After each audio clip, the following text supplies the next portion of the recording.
Hello everyone, आप सभी का हमारे चैनल पे स्वागत है। आज की इस वीडियो लेक्चर में हम क्लास 12 रसायन विज्ञान प्री बोर्ड परीक्षा 2025 के क्वेश्चन पेपर को देखेंगे कि किस टाइप से जो क्वेश्चन है इसमें पूछे गए हैं, और साथ ही सभी प्रश्न को यहाँ पे हम हल करते हुए पेपर के बारे में यहाँ पे सीखते हुए आगे चलेंगे। क्वेश्चन नंबर क में आएंगे तो यहाँ पे बहुविकल्पी प्रश्न पूछा गया है। क्वेश्चन नंबर पहले का यहाँ पे कह दिया है, निम्नलिखित में से विलयन का कौन सा गुण अणुओं की संख्या पर निर्भर नहीं करता है।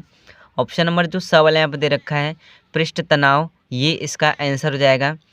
इसके बाद क्वेश्चन नंबर ख यहाँ पे दे दिया है सीसा संचालक सेल को अवशोषित करने पर ऑप्शन नंबर जो सवाल यहाँ पर दे रखा है H2SO4 पुनः बनता है, ये इसका आंसर हो जाएगा।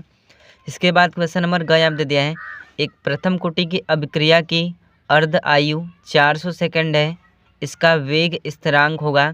ऑप्शन नंबर जो पहला वाला यहाँ पे दे रखा है 1.73 गुणे 10⁻³ सेकंड, ये इसका आंसर हो जाएगा। इसके बाद क्वेश्चन नंबर घ यहाँ पे दे दिया है निम्नलिखित में से किस यौगिक में एमएन की ऑक्सीकरण संख्या +6 है। ऑप्शन नंबर जो बी वाला यहाँ पे दे रखा है K2MnO4 पोटेशियम पर मैग्नेट, ये इसका आंसर हो जाएगा। क्वेश्चन नंबर अंग यहाँ पे दे दिया है यहाँ पर हमें विलयन में कितने आयन उत्पन्न होंगे, इसमें यहाँ पे बताना है।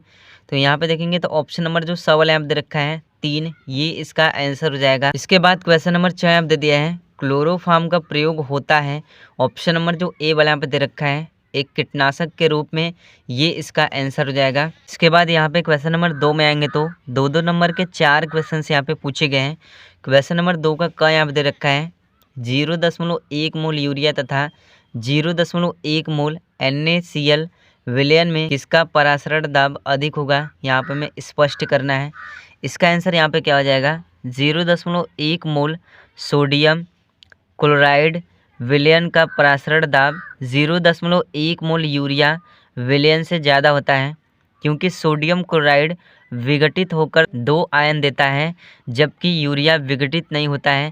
इस तरह से इसका हम यहाँ पे आंसर लिखेंगे।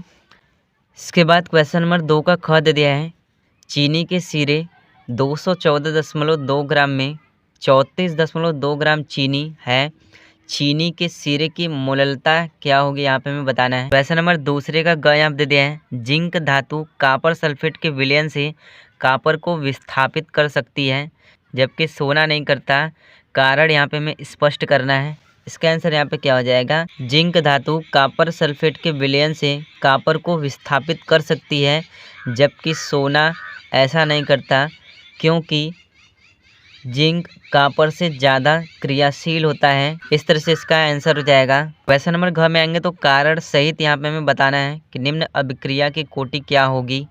क्वेश्चन नंबर तीसरा का कह दिया है CuSO4 × 5H2O का रंग नीला है जबकि CuSO4 रंगहीन है, ऐसा क्यों है, यहाँ पर हमें बताना है। इसका आंसर यहाँ पे क्या हो जाएगा क्योंकि CuSO4 × 5H2O में पानी के अणु होते हैं जबकि CuSO4 में नहीं होते हैं। इस तरह से यहाँ पे इसका आंसर हम देंगे। इसके बाद क्वेश्चन नंबर ख में आएंगे तो निम्नलिखित अभिक्रियाओं में निर्मित उत्पादों ए तथा बी को यहाँ पे हमें पहचानना है। इसके बाद क्वेश्चन नंबर घ में आएंगे तो निम्नलिखित पर यहाँ पे हमें संक्षिप्त टिप्पणी लिखना है। जैसे यहाँ पे दे रखा है पार्किंग अभिक्रिया, तो इस पर टिप्पणी आप किस तरह से लिखना है। पार्किंग अभिक्रिया एरोमेटिक एल्डिहाइड को किसी एलिफेटिक अम्ल बनाता है, इस तरह से इस पर हमें टिप्पणी देना है। दूसरा दे दिया है बेंजोइन संघनन, इस पर टिप्पणी किस तरह से देना है। वह संघनन जिसमें एरोमेटिक एल्डिहाइड के 2 अणु एल्कोहलिक केशियन की उपस्थिति में परस्पर संघनित होकर बेंजोइक बनाते हैं, बेंजोइन संघनन कहलाती है। इस तरह से यहाँ पे इसका हम आंसर देंगे। इसके बाद क्वेश्चन नंबर ख में आएंगे तो विद्युत रासायनिक श्रेणी क्या है, व्याख्या यहाँ पे हमें करना है। इसका आंसर यहाँ पे क्या हो जाएगा विद्युत रासायनिक श्रेणी तत्वों की एक ऐसी श्रृंखला है जिसमें इन्हें उनके मानक इलेक्ट्रोड विभव में क्रम में व्यवस्थित किया जाता है। इस तरह से इसका हमें आंसर देना है। इसके बाद क्वेश्चन नंबर 5 में आएंगे तो 4-4 नंबर के जो क्वेश्चन हैं यहाँ पे पूछे गए हैं। क्वेश्चन नंबर 5 का ख दे दिया है ल्यूकास परीक्षण क्या है, यह किस प्रकार के यौगिकों की पहचान करने में उपयोगी है। इसका आंसर क्या हो जाएगा ल्यूकास परीक्षण एक रासायनिक परीक्षण है, यह प्राथमिक, द्वितीयक और तृतीयक एल्कोहल को पहचानने के लिए होता है। इस तरह से इसका हम आंसर देंगे। क्वेश्चन नंबर ग यहाँ पे दिया है, फार्मिक अम्ल तथा एसिटिक अम्ल में कैसे विभेद करोगे, यहाँ पे हमें बताना है। इसका आंसर यहाँ पे क्या हो जाएगा, फार्मिक अम्ल तथा एसिटिक अम्लों में टालिन अभिकर्मक से विभेद किया जाता है। इस तरह से इसका हम आंसर लिखेंगे। इसके बाद क्वेश्चन नंबर 6 में आएंगे तो 5-5 नंबर के लॉन्ग क्वेश्चन यहाँ पे पूछे गए हैं। जैसे यहाँ पे दिया है, निम्नलिखित को उदाहरण सहित यहाँ पे हमें समझाना है। संयोजकता आबंध का सिद्धांत यहाँ पे हमें बताना है।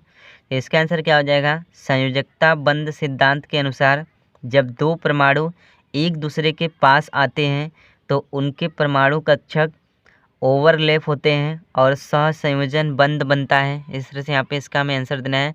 लिगेंड में हम यहाँ पे क्या लिखेंगे, लिगेंड एक परमाणु आयन होता है जो केंद्रीय आयन से जुड़कर उप सहसंयोजी बंध बनता है, जैसे H2O NH3। इस तरह से यहाँ पे इसका हम आंसर देंगे। इसके बाद यहाँ पे क्वेश्चन नंबर 6 में आएंगे तो या तो इस क्वेश्चन को हम कर सकते हैं या अथवा करके फिनाल बनाने की दो विधियाँ यहाँ पे हमें लिखना है।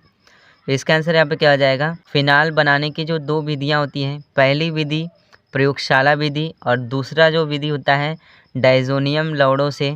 इस तरह से इसका हम आंसर यहाँ पे लिखेंगे। इसके बाद क्वेश्चन नंबर 7 में आएंगे तो कैसे प्राप्त करेंगे, इस क्वेश्चन को हम कर सकते हैं या तो अथवा करके फार्मिक अम्ल बनाने के किन्हीं दो विधियों के रासायनिक समीकरण यहाँ पे हमें लिखना है। तो इस तरह से क्लास 12 रसायन विज्ञान प्री बोर्ड परीक्षा 2025 में जब क्वेश्चन से पूछे गए हैं। वीडियो पसंद आए तो वीडियो को लाइक कर दीजिएगा, साथ ही हमारे चैनल पर नए चैनल को सब्सक्राइब कर दीजिएगा।